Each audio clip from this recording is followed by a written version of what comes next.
এখন বানাবো ডিমের পিঠা। এখানে নিয়েছি কিছুটা পেঁয়াজ, কাঁচামরিচ, আর নিয়েছি ধনিয়া পাতা, আর নিয়েছি ময়দা, আর দুইটা ডিম নিয়েছি। দুইটা আমি ভেঙে নেব। দিয়েছি এখানে চাট মশলা, আর দিয়ে দিয়েছি, এখন দিব দুইটা ডিম।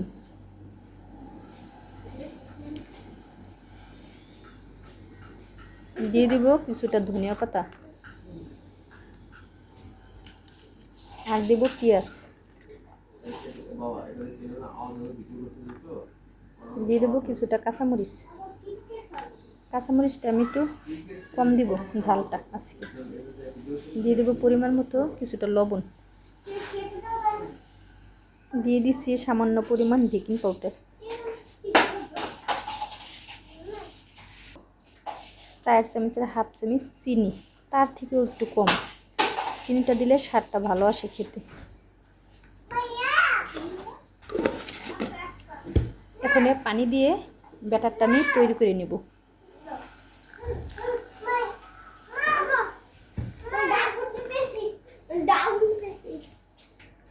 ব্যাটারটাকে আমি ভালোভাবে এখন মিশিয়ে নেব। দিয়ে দিচ্ছি একটু হলুদের ফাঁকি সামান্য পরিমাণে, চাইলে নাও দিতে পারেন, আমি রঙের জন্য একটু হলুদের ফাঁকি দিয়ে দিয়েছি। ব্যাটারটা আমার বানানো হয়ে গিয়েছে, এখন আমি ভাজার জন্য চলে যাব। এখানে নিয়ে নিয়েছি কিছুটা তেলের পরিমাণটা একটু বেশি দিয়েছি আমি, কম দিলে পিঠাটা এরকম ভালো হয় না, ফুলে না। তেলটা আমার গরম হয়ে গিয়েছে, এখন আমি পিঠাটা দিয়ে দেব। ডিমের পিঠা দিয়ে দিচ্ছি এখন আমি পিঠাটা। বিসমিল্লাহ।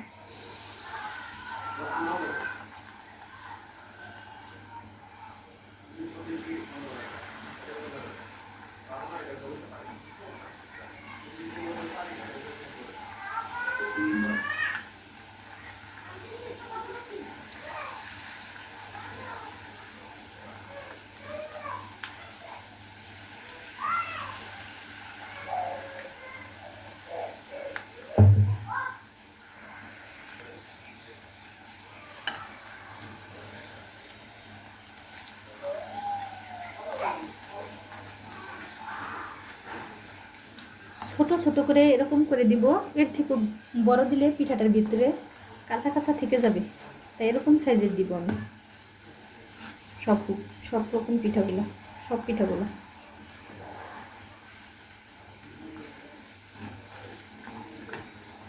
ছোট ছোট করে এরকম করে দিলে ভাজাটাও তাড়াতাড়ি হয়ে যায়, ভিতরটাও ভালোভাবে হয়ে যায়। এর থেকে বড় দিলে তো এরকম একটা ভালো হয় না, ভিতরে আর অনেকটাই টাইম লাগে। তুমি খাবে মুসাবিরিহীন? আচ্ছা ঠিক আছে।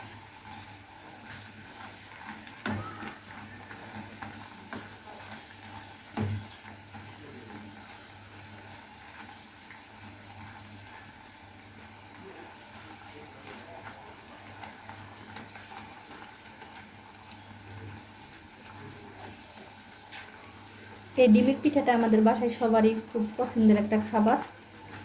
এটা শীতের দিন আসলে বেশি খাওয়া হয় সন্ধ্যার টাইমে, কিন্তু আগে অনেকটাই খাওয়া হতো। শীতের দিনে প্রায় বিকালের টাইমে বানানো হতো, এখন তো এরকম একটা বানানো হয় না, কারণ বেশি তেলের জিনিস খেলে মোটা হয়ে যায়। এই কারণে তো এরকম একটা ভাজা হয় না, মাঝে মধ্যে ভাজি।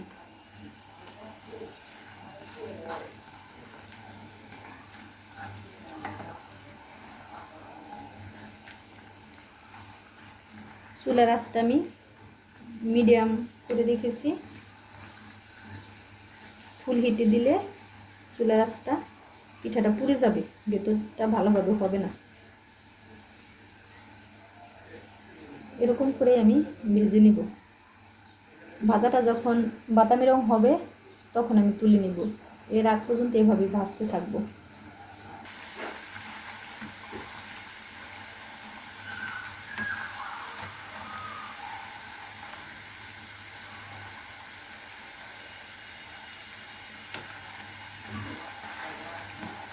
পিঠাটা আমার ভাজা হয়ে গেছে, এরকম করে ভাজবো, এর থেকে কমও না বেশিও না।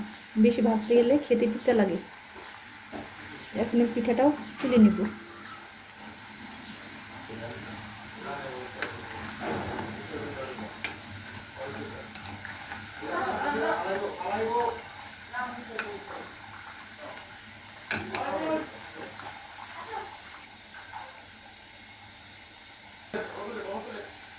এরকম করে আমি সব পিঠা ভেজে নেব।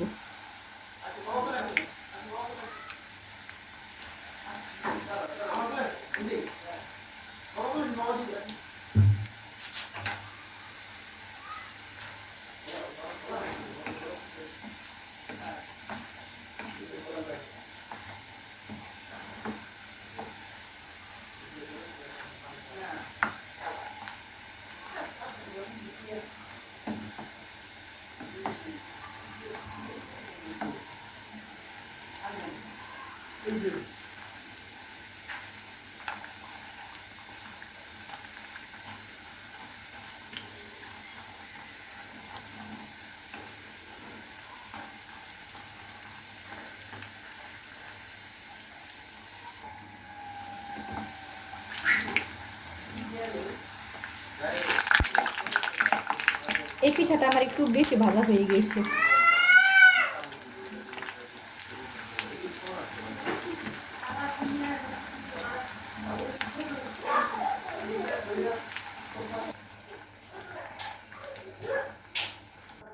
পিঠাটা আমার ভাজা হয়ে গিয়েছে, এরকম হয়েছে।